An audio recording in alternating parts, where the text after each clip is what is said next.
मेरी 17 साल की बेटी ने इंटरमीडिएट की परीक्षा पास की तो एक ही जिद लगाई कि शहर जाकर डॉक्टरी की पढ़ाई करनी है। मैं उसकी बात सुनकर परेशान हो जाती कि आजकल जमाना बहुत खराब है और घर से बाहर तो कभी नहीं निकली सिवाय स्कूल और कॉलेज जाने के। तो इतने बड़े शहर में अकेले कैसे रहेगी।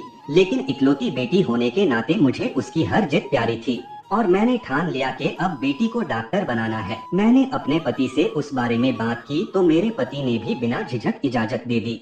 मेरी बेटी बहुत खुश थी। अब वह अपने सपनों को पूरा करने के लिए शहर जाएगी, वहाँ पढ़ेगी और ख्वाबों को पूरा करेगी। हमने शहर की यूनिवर्सिटी में उसका एडमिशन करवाया और उसे हॉस्टल भेज दिया। मेरे दिल में 100 तरह के सवाल थे, लेकिन फिर भी दिल खट्टा करके उसे भेज ही दिया। पैसा भी बहुत लगा, अभी तो आगे और ज्यादा लगना था। मैं घर में काफी परेशान रहने लगी। अपनी बेटी को लेकर मेरे दिल में धक्का सा लगा रहता कि कहीं कुछ गलत ना हो जाए। और फिर एक दिन रात के वक्त मेरी बेटी का फोन आया तो वह बहुत रो रही थी। मेरी तो जान ही निकल गई और वह रोते रोते बस एक ही बात की रट लगाए हुए थी कि उसे अब हॉस्टल में नहीं रहना, उसे घर वापस जाना है। मुझे कुछ समझ नहीं आ रहा था कि मैं क्या करूं। मेरा पति भी काम के सिलसिले में बाहर गया हुआ था और मेरी बेटी की हिचकियां भी बढ़ती जा रही थीं। मैंने अपनी बेटी को तसल्ली दी कि मैं उसे लेने के लिए आ रही हूँ, बस वह एक बार चुप हो जाए और बताइए कि आखिर क्या हुआ है। लेकिन उसने मुझे कुछ नहीं बताया और बस इतना ही कहा कि उसे हॉस्टल नहीं रहना। मैं बहुत हैरान परेशान थी कि आखिर 2 महीने में ऐसा क्या हो गया है जो मेरी बेटी हॉस्टल में इस कदर परेशान हो गई है और वापस आने की जिद कर रही है। मेरे पति काम से वापस लौटे तो मैंने उन्हें सारी बात बताई। वह भी परेशान हो गए। उनके गांव से उस समय शहर जाने वाली कोई भी गाड़ी नहीं थी। मैंने अपनी बेटी को दोबारा फोन किया और उससे कहा कि हम तुम्हें अभी लेने आ जाते हैं या फिर सुबह। तो उसने अपनी हिचकियां दबाते हुए कहा कि आप लोग मुझे सुबह आकर ले जाना। और अगली सुबह हम दोनों पति पत्नी बेटी के हॉस्टल के लिए निकल पड़े। वहां जाकर हमने देखा कि हमारी बेटी की हालत बहुत खराब थी। उसे बहुत तेज बुखार था और उस समय वह अपने कमरे में बिस्तर पर लेटी हुई थी। मैं उसके करीब बैठी और उसका कंधा हिलाया और उसको पुकारा तो मेरी आवाज सुनते ही उसने अपनी आंखें खोली। मुझे देखते ही मेरे गले से लिपटकर जोर जोर से रोने लगी। उसकी हालत देखकर मैं और ज्यादा परेशान हो गई। अब तो मुझे यकीन हो गया था कि कुछ ना कुछ तो हुआ है। मैंने अपने बेटी को मोहब्बत से पुकारते हुए कहा कि मेरी बेटी क्या हुआ है तुम्हें। उसने अपनी आंखें नीचे कर ली, लेकिन अपनी जबान से एक शब्द भी नहीं निकाला।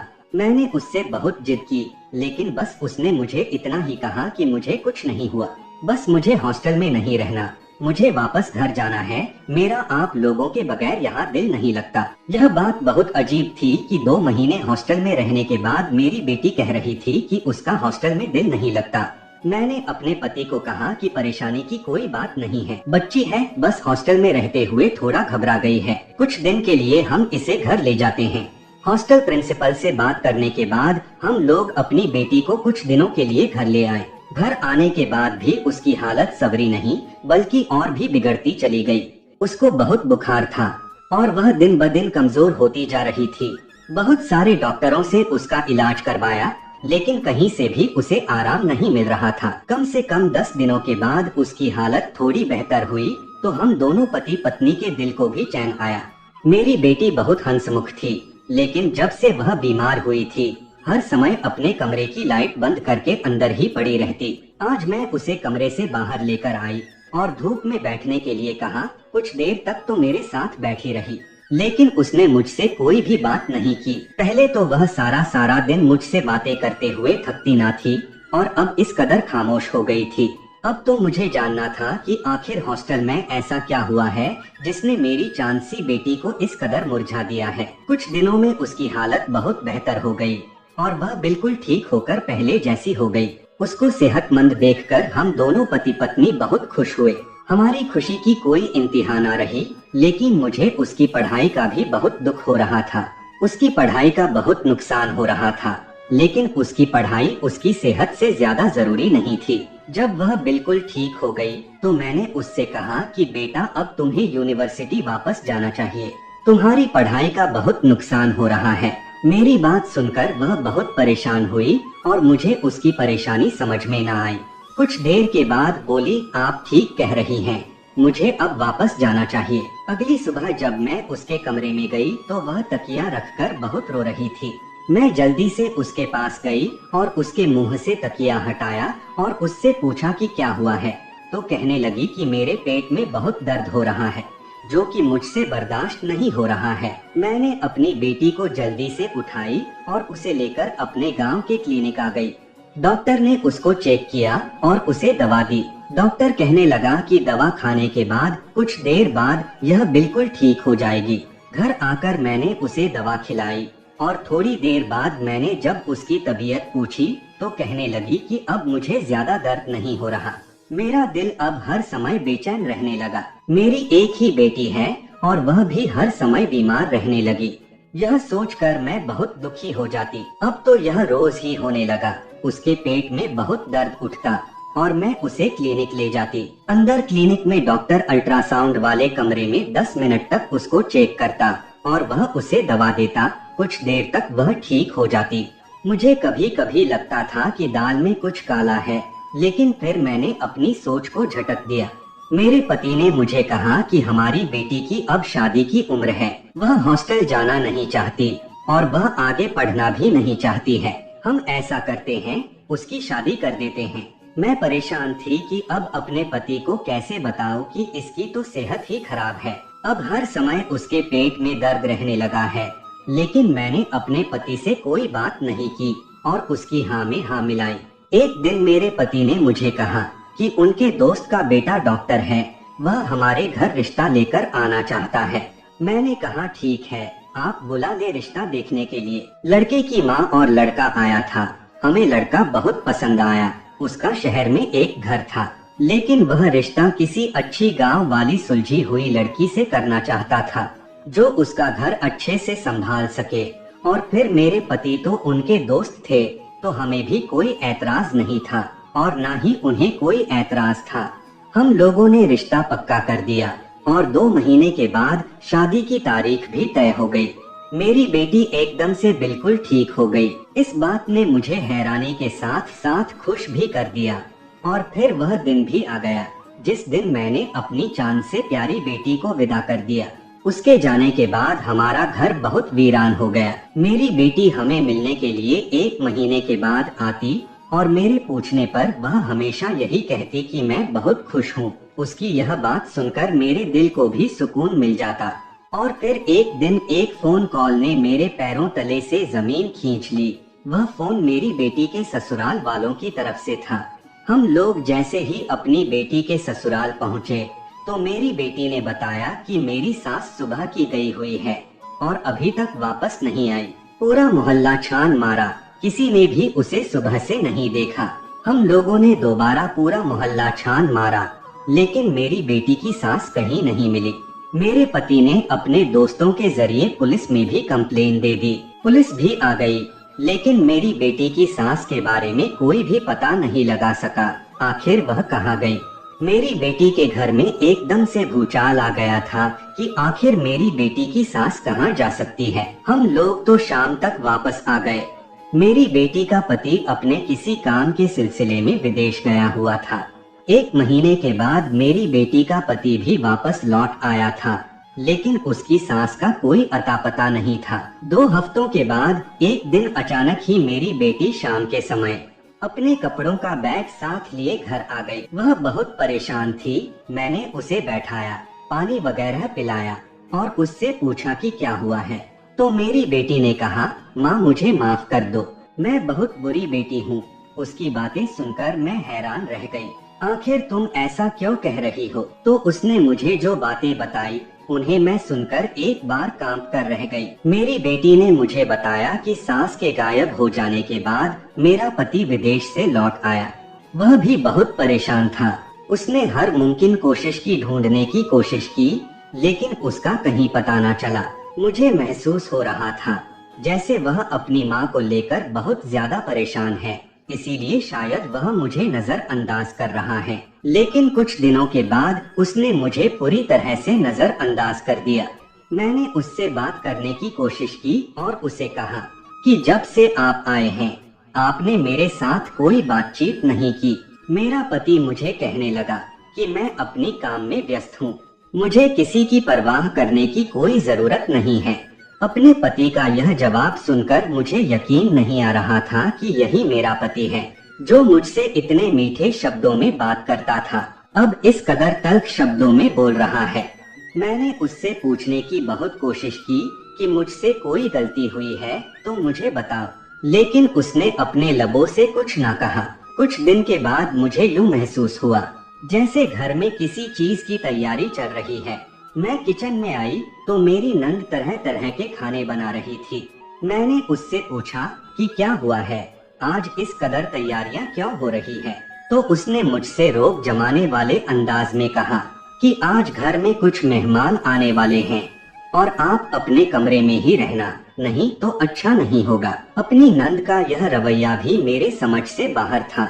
मैंने उससे पूछना चाहा कि मैं अपने कमरे में क्यों रहूं, लेकिन उस समय मेरा बहस करने का बिल्कुल भी दिल नहीं कर रहा था, इसीलिए मैं खामोशी से अपने कमरे में चली गई। मुझे अपने कमरे से बातों की आवाजें आ रही थी।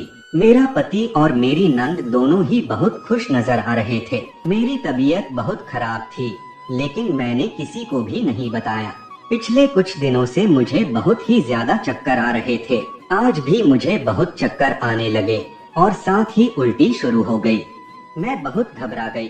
उस समय मेरी नंद मेरे कमरे में मेरे पति को लेकर दाखिल हुई और उसके मुंह से जो बातें निकल रही थी, उनको सुनकर मुझे ऐसा लगा जैसे अभी जमीन फट जाए और मैं उसमें समा जाऊं। अपने ऊपर लगाए जाने वाले इतने घटिया इल्जाम सुनकर तो मैं पागल सी होए जा रही थी। मेरी नंद ने कहा, ये किसका पाप पाल रही हैं, जो उसकी यह हालत हो रही है।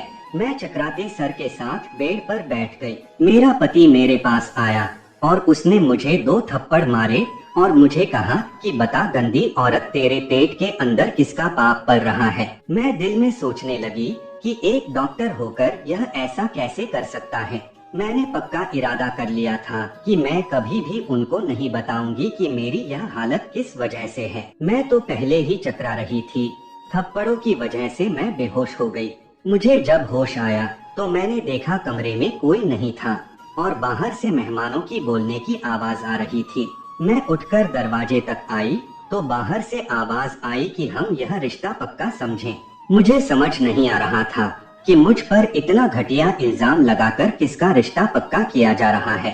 रात के समय जब मेरा पति मेरे कमरे में आया तो मेरे पति ने मुझे कहा कि मैं अपने घर जा सकती हूँ, वह शादी कर रहा है। मैंने अपने पति को कहा कि अब इस घर से मेरी अर्थी ही निकलेगी। यह सुनकर वह आग बबूला हो गया और कहने लगा कि जब पाप कर रही थी तब कुछ याद नहीं आया। मैं एक बार फिर खामोश हो गई। अगले दिन मुझे पता लगा कि लड़की वालों को किसी न किसी तरह से पता लग गया कि मेरा पति शादीशुदा है और उन्होंने शादी से मना कर दिया। मेरे पति ने मुझसे अलग कमरे में रहना शुरू कर दिया। मैं पता लगाना चाहती थी कि आखिर मेरे पति और नंद ने मेरे साथ ऐसा क्यों किया है। यह जानने के लिए मैंने सोचा कि इसके कमरे में जाकर देखती हूँ। रात को मैं उसके कमरे में गई सोने के लिए। मुझे देखकर वह एक पल के लिए परेशान हो गई तो मैंने उससे कहा कि मुझे अपने कमरे में डर लग रहा है, इसलिए मैं तुम्हारे कमरे में सोने आई हूँ।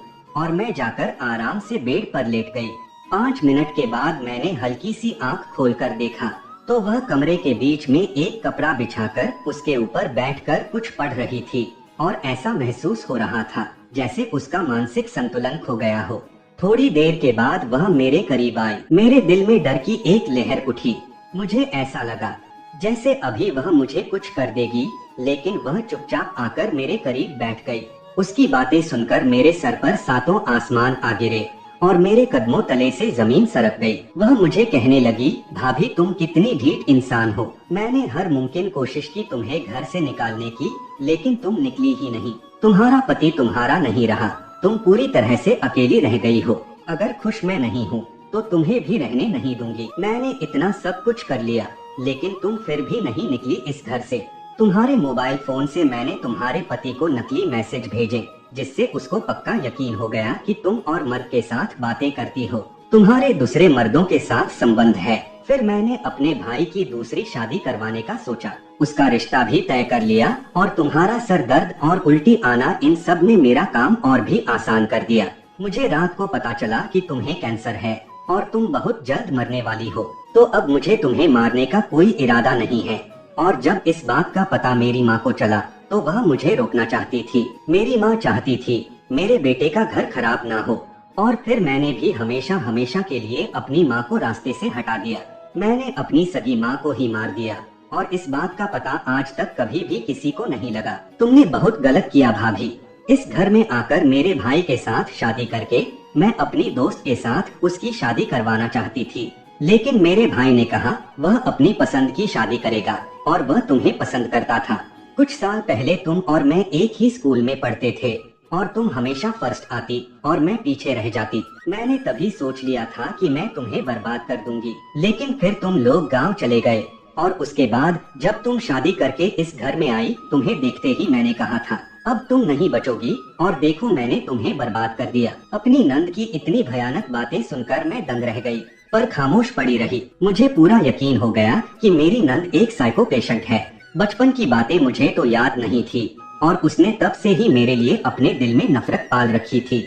इस कमरे में आते ही मैंने सबसे पहले काम यह किया कि जिस समय मेरी नंद मेरे पास बेड पर आकर बैठी थी तो मैंने आंख बचाकर अपने मोबाइल की वॉइस रिकॉर्डिंग ऑन कर ली और उसकी सारी बातें रिकॉर्ड हो गई और मैंने वह सारी बातें अपने पति को भेज दी। मेरी बेटी की सारी बातों ने मेरे दिल को गम से भर दिया और उसके बाद फिर मेरी बेटी कहने लगी, माँ मुझे माफ कर दो, मैं बहुत बुरी हूँ। मैंने आपको धोखा दिया और देखे बदले में मुझे भी धोखा मिला है। मेरा पति मुझे कॉलेज के बाहर मिला था, मैं उसे पसंद करने लगी। जब मुझे पता चला वह शहर में रहता है तो मैंने आपसे जिद की कि मुझे शहर पढ़ना है और मैं शहर चली गई पढ़ने के लिए।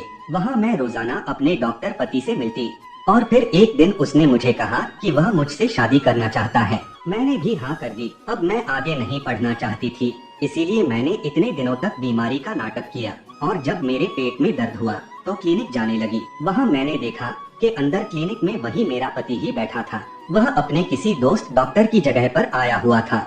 यह सुनकर मैं बहुत खुश हुई और फिर मैं रोजाना क्लिनिक जाने लगी। मैं रोज अंदर उससे बातें करती। जब आप अंदर आती तो चेकअप का बहाना कर लेते और फिर जब आपको शक होने लगा तो उसने मुझे कहा कि मैं अब यहाँ न आया करूँ। एक दिन जब वहाँ गई थी तो वह वहाँ नहीं था, इसलिए आपको कुछ पता नहीं चल सका। जब उसने यहाँ रिश्ता भेजा तो मैं हर बीमारी भूल गई और शादी की खुशियों में लग गई। कुछ सालों के बाद मेरे सर में बहुत तेज दर्द उठा और पेट में भी। पता चला कि मुझे कैंसर है। तब वह काम के सिलसिले में बाहर गया था। जब वापस आया तो मैं उसे बताना चाहती थी, उसके व्यवहार की वजह से मैं उसे बता ना सकी। लेकिन माँ देखिए ना, मेरी खुशियों की उम्र कितनी छोटी थी। रात को मुझे पता चला कि मेरी नंद मेरे साथ नफरत की आड़ में यह सब कर चुकी और मेरे पति ने मेरा यकीन नहीं किया। अब मैं उस घर में कभी नहीं जाऊंगी। मेरी बेटी की बातें मेरा दिल चीर रही थी। मैंने उसे अपने सीने से लगाया और उसके पापा को मैंने सारी बातें नहीं बताई। अगले दिन सुबह के समय मेरा दामाद आ गया मेरी बेटी को लेने। उसने मुझसे भी माफी मांगी। मेरी बेटी को दुख देने के लिए वह बहुत शर्मिंदा था और मेरा दामाद मेरी बेटी को वापस ले गया और मेरी बेटी के पति ने उसका बहुत इलाज करवाया। उसने अपनी बहन को पापों की सजा देने का फैसला किया और फिर मेरी नंद को पुलिस पकड़ कर ले गई जेल में। उसका बहुत भयानक अंजाम हुआ। वह साइको तो पहले ही थी दिमागी तौर पर और अब जिस्मानी तौर पर भी बेबस होकर रह गई। और अब मेरी बेटी खुशगवार जिंदगी गुजार रही है अपने घर में। माँ बाप को धोखा नहीं देना चाहिए और न ही किसी से नफरत करनी चाहिए, वरना यह चीजें जिंदगी बर्बाद कर देती है। तो दोस्तों, आशा करता हूँ कि ये कहानी आप लोगों को अच्छी लगी होगी। तो इसे लाइक कीजिए और हमारे चैनल को सब्सक्राइब कीजिए। धन्यवाद।